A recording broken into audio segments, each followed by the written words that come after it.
হিজাবত সকলোকে ধুনীয়া লাগে, সকলোৰে বেলেগ বেলেগ ষ্টাইল আছে মাৰা। আজি মই দেখুৱাওঁ মই কেনেকৈ হিজাব মাৰোঁ। যিকোনো হিজাব ল'ব পাৰে আপোনালোকে। এইটো চিফনৰ, মই এখন লৈছোঁ চিফনৰ। আপোনালোকে বেলেগ কটনৰো ল'ব পাৰে, কোনো কথা নাই। কিন্তু হিজাবৰ মেইন বস্তু হৈছে তোমাৰ কাপোৰখন ৰখি থাকিবৰ কাৰণে আমি এটা কেপ পিন্ধিব লাগে। কেপ নিপিন্ধাকৈও বহুতে মাৰে, কিন্তু মই পাৰ্চনেলি কেপ মাৰিহে হিজাবখন মাৰিবলৈ সহজ বুলি। কেপ নমৰাকৈও মই মাৰিছোঁ, কিন্তু বহুত টাইমলৈকে নাথাকে, যিহেতু চুলিবোৰ পিছল হৈ বেকলৈ গুচি যায়, তো সুবিধা নালাগে, আনকমফৰ্টেবল ফিল হৈ থাকে। চ' মই হিজাব কেপ লগাই হিজাব মাৰোঁ। কেপ এটা ভিতৰত পিন্ধি ল'ব আৰু বানটো এনেকৈ বেক চাইডে মাৰি ল'ব, তেতিয়া দেখিবলৈ ভাল লাগে। নামাৰিলেও কোনো কথা নাই, বেক চাইডে চুলিখিনি আপোনালোকৰ যিমানটো ৰাখিব বিচাৰে, যেনেকৈ ৰাখিব বিচাৰে সেনেকৈ ৰাখিব পাৰে।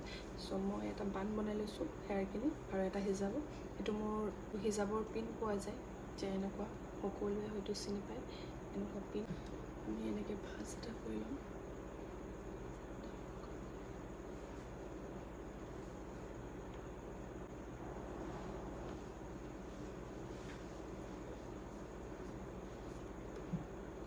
আমি ইয়াতে এটা পিন মাৰিম।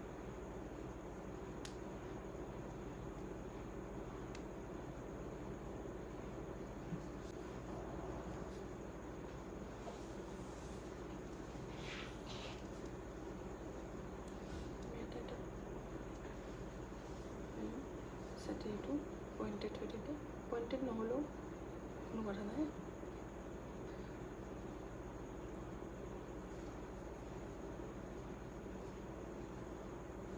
যিটো দীঘল পাৰ্ট আছে আমি সেইটো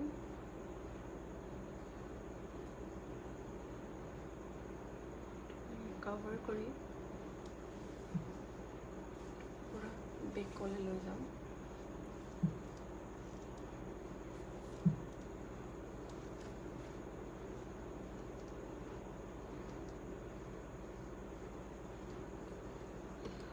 এনেকৈ আমি ইয়াত এটা এনেকৈ মাৰি দিম।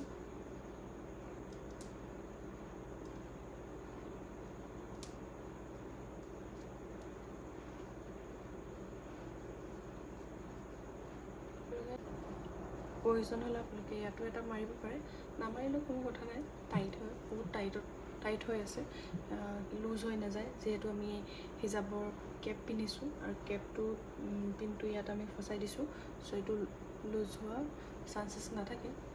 যদি লাগিছে কাৰোবাৰ যে ইয়াত মাৰিব লাগে, চ' মাৰিব পাৰে, কোনো কথা নাই। কিন্তু মই কেতিয়াবা মাৰোঁ, কেতিয়াবা বেছি পিন যদি মাৰিব নিবিচাৰে তেতিয়া দুটা পিনতে।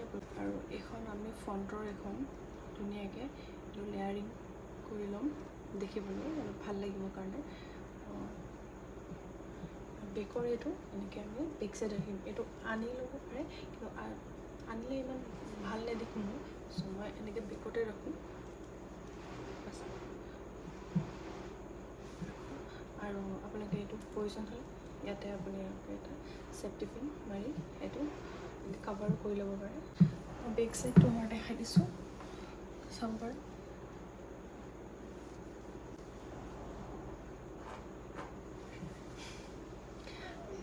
ভিডিঅ' যদি চাই ভাল পালে, যদিও নামাৰে হিজাব, তথাপিতো আপোনালোকৰ চিনাকি কোনোবা ফ্ৰেণ্ড চাৰ্কেলত যদি কোনোবা হিজাবী আছে, দেন শ্বেয়াৰ কৰিব ভিডিঅ'টো। আকৌ এটা বেলেগ ভিডিঅ' লৈ আপোনালোকৰ ওচৰত আকৌ আহিম।